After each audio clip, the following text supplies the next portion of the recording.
Prologue. Salmadius Leary. Sal checked his watch. 3 minutes. He rested a finger on the pistol lying parallel to the dinner knife. Matte black, magazine full, safety off. The whole thing felt theatrical, each place setting identical, every family member assigned a weapon the same way a wineglass might be paired with a plate. The long dining hall of the Leary estate held a hush too deliberate to be comfortable.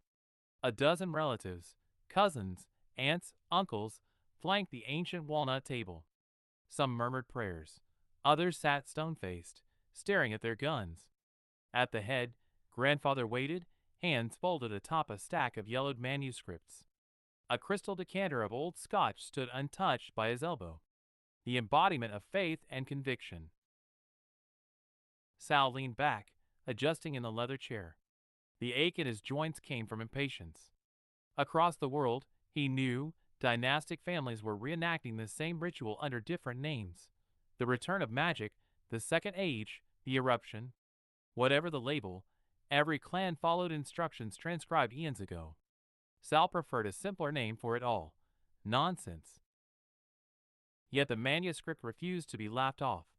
For generations Lieras had mapped marriages, careers, even births according to its brutal pages, and the predictions had a habit of coming true. Confirmation bias, Sal thought. Nothing mystical, just selective memory and subconscious faith. Still, he was not about to argue with an inheritance large enough to buy small countries. He glanced at the watch again. 2 minutes. Magic, really? He had a tea time at noon and a stock merger to finalize by Friday.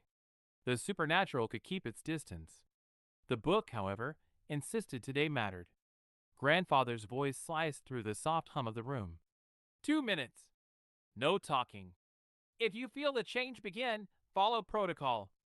His gaze slid to the pistols. Sal's mother leaned toward his father, whispering, "What if?" Father silenced her with a finger tap on the table. "We'll see." She'd married into the family, wealthy but not ancient, suspect genes. The text warned of feral recessives, souls half claimed by beasts or demons. Modern scholars translated the phrase as code for peasant stock or slaves, but the illustrations showed literal metamorphosis. The manuscript suggested swords, hence the guns. 1 minute 30. Some cousins stifled laughter, nerves disguised as irreverence. The chatter ebbed as the moment closed in. Grandfather nodded to his assistant. 24 servants moved in practiced unison toward a row of steel cages installed earlier that week. Chefs, accountants, butlers, even the personal trainers stepped inside. They were gamblers who had hedged an insurance policy. One night in a cage for $1 million wire by morning. Nothing would happen. They'd be paid too. 1 minute left. Grandfather stood. "If the change takes you, act fast. You will not remain yourself. If your neighbor fails, you bear the duty." His eyes swept the table. 30 seconds. This is what 350 generations prepared for. We carry the blood that will outlast the second magical age. 20. Take your guns. Sal hesitated, last to raise the weapon, earning grandfather's tiniest frown. 5, 4, 3, 2, 1. He braced for nothing and felt relieved. A wet cough broke the silence. Chair legs skidded.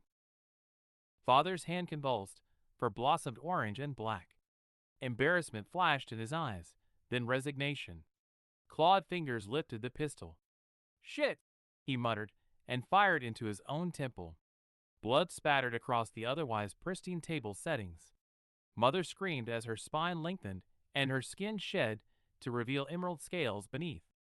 Her arms shriveled useless. The shot she attempted slammed harmlessly into the hardwood floor. The gun slipped from dehydrated and brittle hands. Sal felt a pang of regret as he lifted his own weapon and ended her transformation. The bullet punched through the forming serpent skull. She folded back, tail whipping as her torso hit the floor with a meaty thwack. Gunfire rippled like popcorn. It all happened in an instant. Just like grandfather, the manuscript, had predicted. Smoke hung over the carnage, tasting of iron and gunpowder. Half the table lay dead or dying, twitching and sputtering. Inside the cages, servants pressed against bars. Half were terrified but human. Half were beasts, a macabre zoo. Sal stared at the pistol, warm and heavy in his palm. The children of privilege had long joked about the magical eruption. Believe or nah, he'd been a nah. Lucky no wager had been placed. The joke had teeth. Despite the ringing in his ears, despite the corpses at his feet, the loss of both parents and half of his extended family, he felt something that wasn't grief.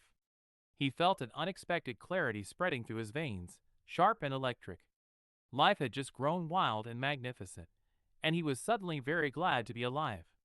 The manuscript had proven to be correct. Magic had, indeed, returned to the world,